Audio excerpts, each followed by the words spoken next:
happy Monday Devotionals. My name is Ken Burkey. I am actually recording this right now at the halftime of the Super Bowl. So I hope your team ended up winning. Hey, a couple things. Usually I have back here one of my favorite albums, or an album I've been listening to. Albums, for those of you who are young children, an album is a thing. It's a disc, and you have a needle and you could listen to music. This was before Spotify. But anyway, I have a book, one of my favorite books of all time. It's called Go Dog Go, and there's a picture of all these dogs in a tree partying. And when a child tries to, ask me to explain what heaven looks like, I always show them that picture. And the giraffe I got in my many trips to Africa. This is a signed autograph from the group U2 on their song One. It's got all the words to it right there. So I'm trying to, anyway, hey, thanks for joining me. Just one thing. We started a new series yesterday called Follow, where we're looking at when Jesus said, follow me. Jesus simply said, follow him. Don't join a religion. Don't learn a new set of rules, but follow him and then watch him and be his disciple. In the day and age that we live in, it's never been more important to be a follower of Jesus, not to be a part of an organization, not even to be a part of a denomination. Not that there's necessarily anything wrong with that, but it's truly a relationship with Christ. And when we follow him, good things happen. But it's many times counterintuitive to many times what religion or our world or our culture tells us to do. So in this series that I want to ask you to join us in, if you missed yesterday my message on Sunday, watch it. I mean, it's kind of a foundation to following. We all want to lead in this world, but it starts by following Jesus. And when we follow Jesus, we change.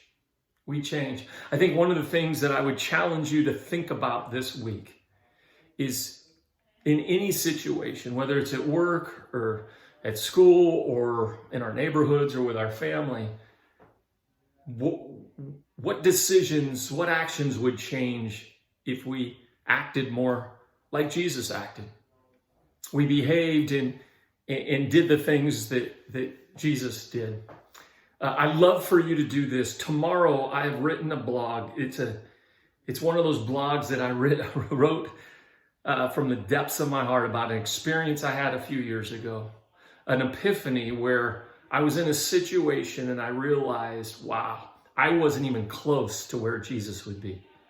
I wasn't behaving. I wasn't interacting like Jesus would. I'd love for you to read the blog. It'll be on Facebook, Instagram tomorrow, but also if you miss that, you can go on live58.church and read my blog. It's entitled, What Side of the Street Would Jesus Be On? That's all I'll say. But I want to encourage you to join us in this, because I feel like this is a prophetic series for such a time as this, that if we want to be great leaders and influencers of our world, then we must be great followers. We must be great followers of Jesus. And so read the blog tomorrow. Watch the service that we just had on Sunday that kind of sets up this series. But there used to be a little bracelet that people wore. What would Jesus do? What would WWJD? That was a long time ago, but it's really a good question to ask. Instead of leaning into what decision I'll make based on politics or based on religion or based on my upbringing or based on me, I think the first question we all ask is, what would Jesus do in this situation, in this meeting with my family, with my kids, with my spouse? How would Jesus respond? That's why, as a Live58 church, we have to lean in and continue to study and look at the life of Jesus and how he responded when the religious leaders were trying to trick him, when the disciples were all about power and greatness. What would Jesus do? Come and join us over the next month or so. I'm excited about it. Have a great week. Read the blog tomorrow. God bless. We'll talk soon.